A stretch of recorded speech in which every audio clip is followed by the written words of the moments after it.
Good evening, everyone. My name is Diane Dominich Burgos. I'm the director of MS Squared, a math teacher, and a house counselor at Phillips Academy in Andover.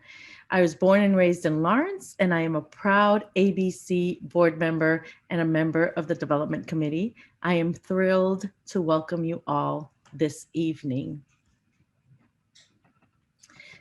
We will begin the evening by showing you a short video about ABC. So if you give us just a second, our technology chair will get that started.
I hope you all enjoyed that beautiful video. Thank you so much.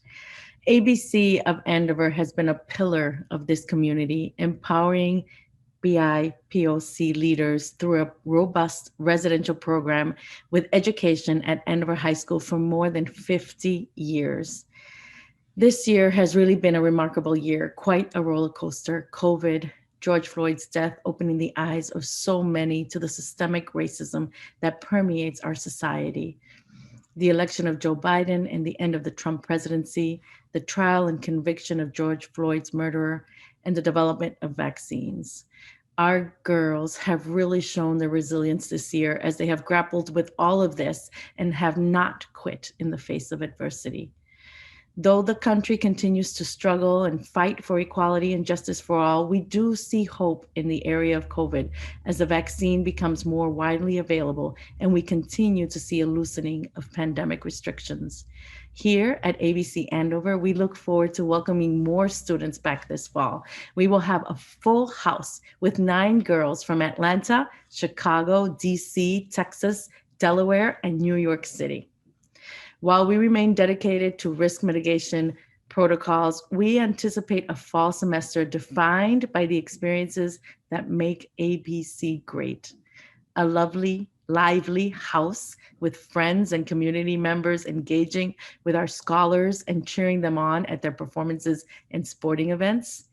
Outings and trips with host families and friends to explore the beauty of New England and all the uniquely immersive experiences of learning in a community-based program where volunteers work passionately to empower courageous young women to thrive and engage as leaders.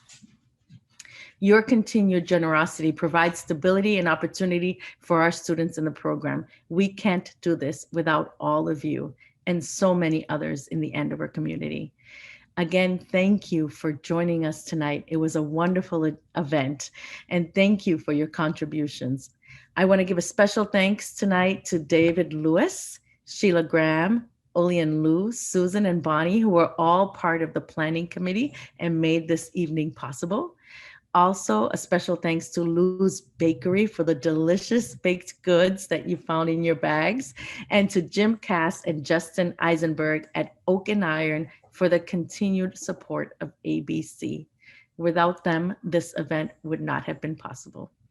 We will now watch a short video of Jim talking about the brewing process and the beers they're currently making. This will be followed by a toast of two ABC of Andover alumni, Ian Dow and Mark Ayers. We wish you a happy and healthy summer, and thank you once again for being a part of this evening. Well, good afternoon, everybody. My name is Jim Cass, and I'm the brewer here at Oak and Iron. And today, we're here with A Better Chance of Andover and their fundraiser. And what I wanted to do is kind of take you through a little bit about beer. We'll talk about it, the ingredients that are in it, the process that it's made, and maybe a few other fun facts along the way. So come on over and follow me. We're going to walk from behind the bar now into the brewery. Now, the first thing I want to talk to you about, well, what's in beer? Well, here's a kind of a pretty good example, and I want to show it to you. And there's only four basic ingredients in a beer. Now, the first one is the grains.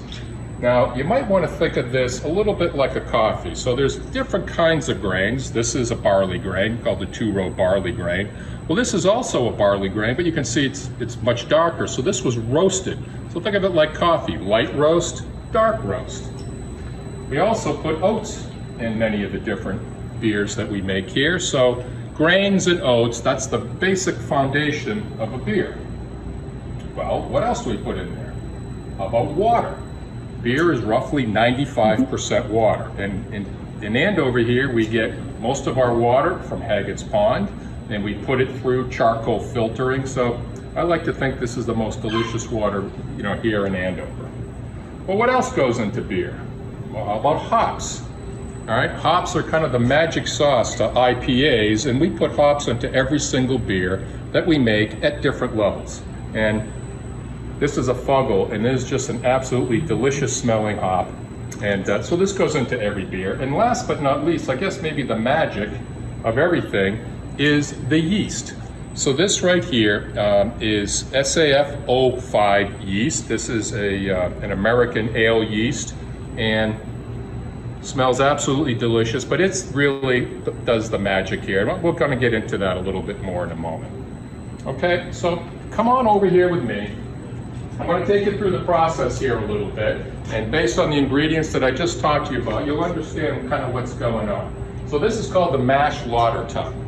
Now, what we do in the mash lauter tun is we start off by putting all the grains, and this is tomorrow's brew up there, about 500 pounds of grains.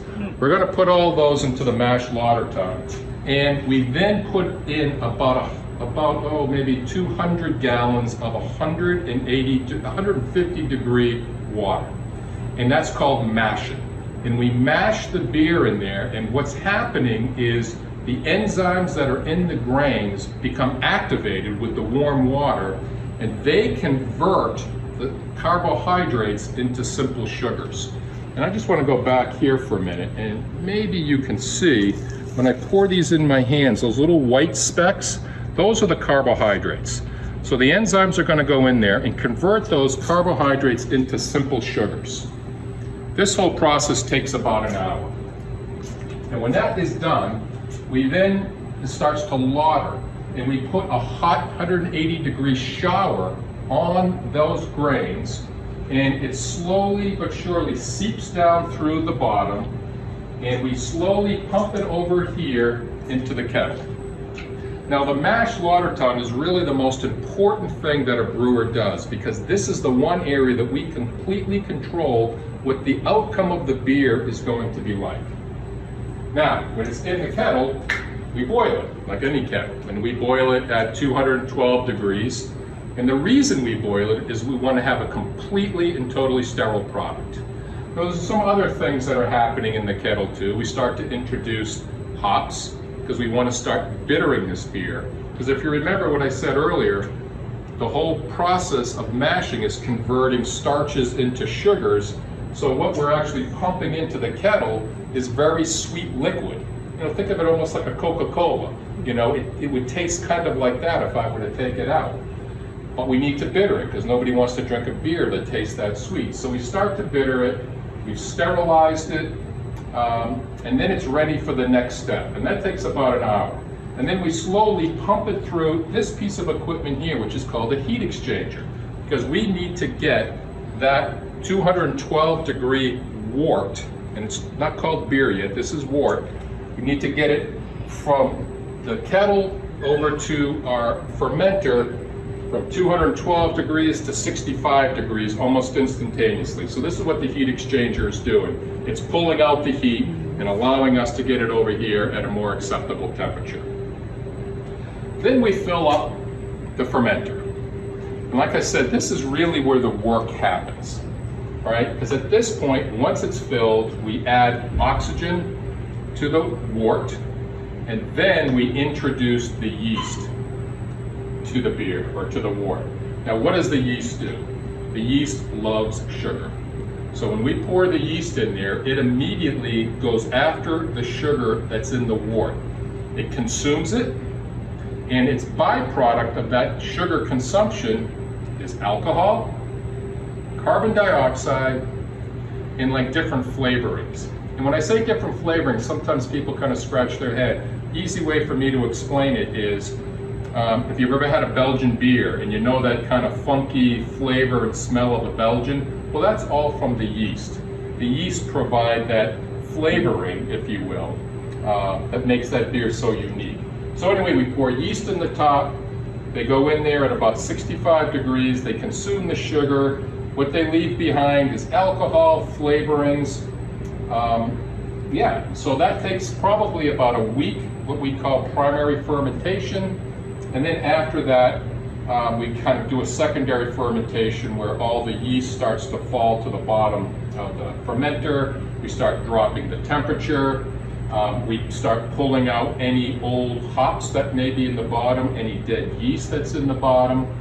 And then we actually save that yeast and we reuse it again. In fact, the more times we use it, actually the stronger the yeast get, up until about 10 generations, and then we throw it away. So now, if you remember, I mentioned we created wort over here, but the yeast created the beer. And that was about a 2-week process. When everything is done, we pressurize these tanks. We hook up a hose to the bottom of the fermenter. We pump all of the beer into our cold room. We carbonate it in there. And then we just put it right on tap here. We put it into kegs and we put it right on tap. So basically, that's the short and fast sort of process about making beer. Now, I like to think of beer as kind of let's just say it's sort of like a health food. Now, why do I even say that? Of course, I'm jesting a little bit, but it's made with whole grains, 95% water.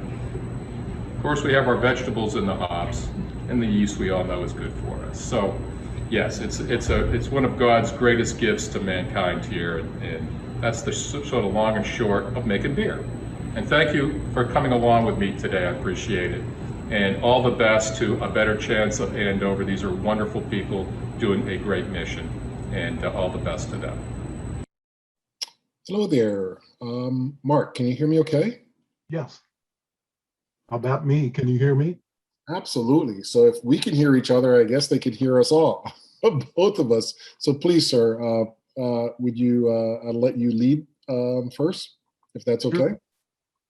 First, I'd just like to say big ups to Oak and Iron. Can't wait till I get back. As Ian will probably attest, going to the pub, if you will, was strictly prohibited. So I'm excited about visiting Andover again so I can drop by Oak and Iron. Likewise, big ups for Lulu's Cafe and Bakery. I arrived in Andover in 1967 and graduated in 69. I was one of the 3 original grads. Following Andover, I went to Dartmouth, got a BA in math, and worked a year for NASA, and then went to grad school at Miami of Ohio and got a master's of science in math. My professional career spanned about 30 plus years in high tech. And the last 12 plus years, I found myself teaching and tutoring in mathematics, both at the college level, high school level, and middle school level. Currently, as a result of COVID, I'm somewhat retired. And most recently, I joined the Andover ABC board. So I'm going to pass it back over to Ian.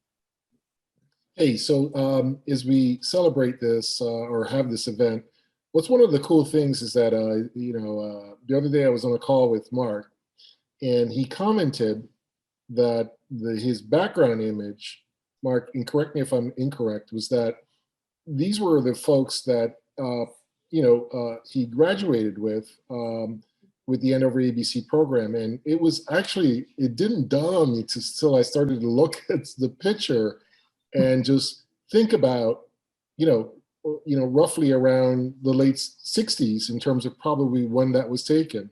Mhm. And, it made me kind of think a little bit because earlier, the preamble to the beginning of this program, we talked about, our country and where we've been and who we are as a nation and what's going on. And at the end of the day, it made me kind of think about, why ABC exists, right? Why does ABC exist? And it informed me from the perspective of there has been much progress, but still so much to do, so much to do. And we are truly an imperfect nation that is still trying to find, I would say it's kind of its footing, its ability to reconcile its past while still being progressive in its future. And so the reason why I kind of talked a little bit about this is that what does ABC stand for? What does it hope to do? And what does it continue to provide? And really, at the end of the day, it's about a promise. It's really about a promise. Think about circumstances between, look at Mark's circumstance. Mark, I don't know your full history, but I know what mine is, and what ABC has provided me and countless other alumni that have entered Andover and walked through the doors of the A Better Chance program. And so at the end of the day, the program in its mission is continuing to fulfill this promise of opening doors. And, the ability to do so is built on the shoulders of this community, which, when you think about it, this is a purely volunteer-based program where members of the community contribute both time and resource to make this happen. And we've been doing this for well over 50 years. In a couple of years, I think we'll celebrate our 55th year. And I'll never forget the 50th anniversary, looking at all the alumni that came back, looking at the success stories, looking at the paths that have been charted, and thinking about, wow, we have so much to be proud of, but so much other work to do.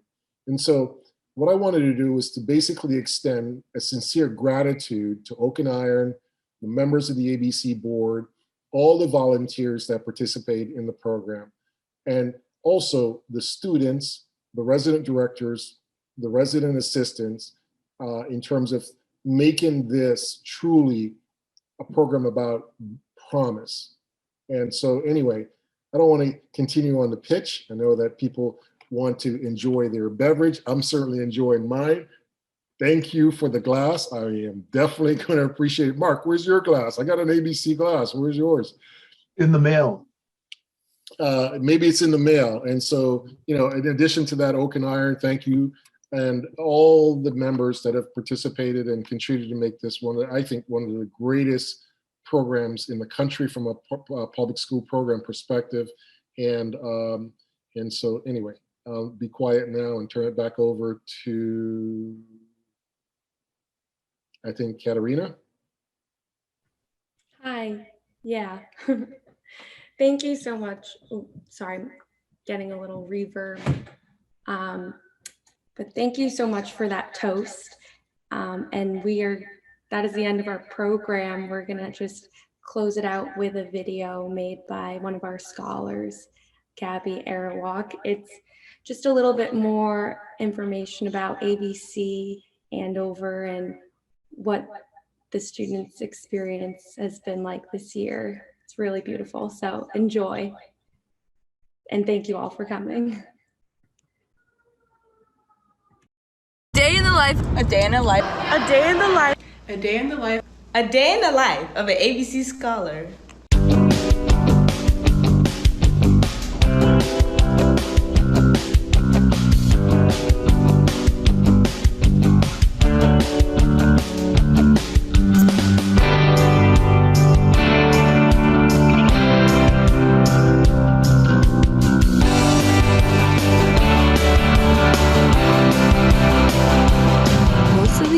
We've gone into school in a hybrid schedule.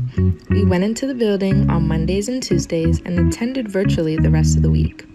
As you could imagine, it was a tough adjustment and too easy to sleep in. But like everything else, the ABC girls overcame one of many challenges that come with attending school in a pandemic. As many of you know, show choir is huge in the ABC house, and we were attending mostly virtually. Since we had lots of time on our hands, we used this time to focus on our hobbies.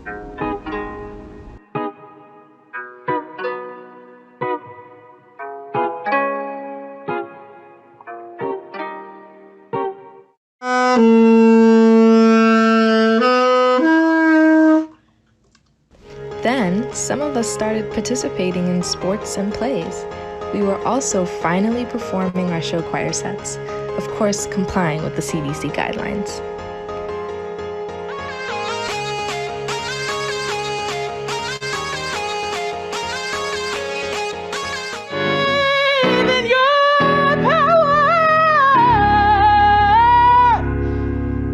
but the end is close, so close at hand.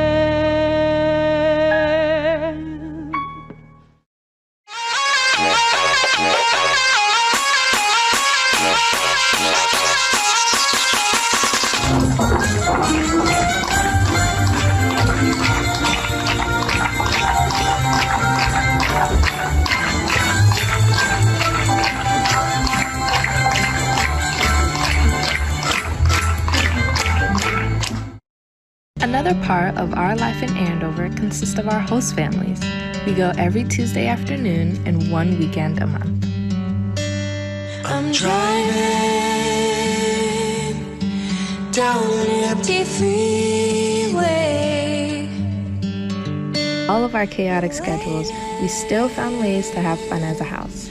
Holiday parties, outings, birthday celebrations, and karaoke nights are just a few ways we celebrated each other's presence. Most recently, we went to the trampoline park and to the beach.